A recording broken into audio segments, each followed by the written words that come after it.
എന്താണ് ഈ മുഖ്യമന്ത്രി പ്രതിപക്ഷ നേതാവ് ഇരിക്കുന്ന പോലെ ഇരിക്കുന്നത് രണ്ടാളും? എന്താണ് ഇത്ര ഗൗരവം?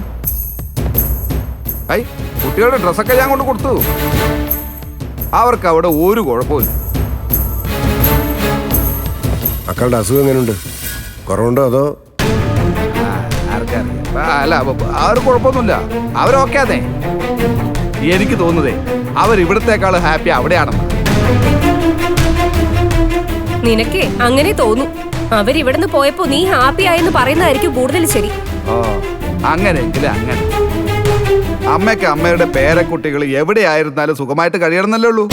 എടാ, അങ്ങനെ എവിടെയെങ്കിലും കഴിഞ്ഞാ പോരാ. പിന്നെ എന്റെ പേരക്കുട്ടികൾ എന്റെ കൂടെ എന്റെ ഈ വീട്ടിൽ കഴിയണം. അവരുടെ പനി മാറിയാ നീ അവരെ ഇങ്ങോട്ട് വിളിച്ചുകൊണ്ട് വരാന്നല്ലേ പറഞ്ഞേ?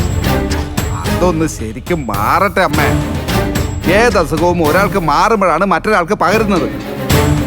വിജയ് മോന്റെ കാര്യത്തിൽ അമ്മക്ക് അങ്ങനെ ഒരു ആവലാതിയൊന്നും ഇല്ലേ? താണ്ട് എഴുതിട്ടില്ല. അവൻ നിന്റെ മാത്രം മകനല്ലേ?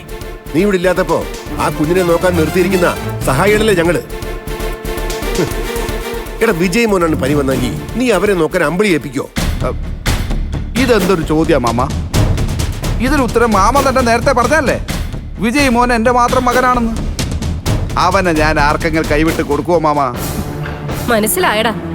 ആർച്ചമോളെയും ഭദ്രമോളെയും നീ കൈവിട്ട് കൊടുത്താണെന്ന് ഞങ്ങൾക്ക് മനസ്സിലായി. എടാ, നീ ഇത്രയ്ക്ക് മനസാക്ഷി ഇല്ലാത്തവനായി പോയല്ലോ. ഓ, എന്റെ അമ്മ പറഞ്ഞ് എന്നെ അമ്മ അങ്ങനെ ആക്കല്ലേ.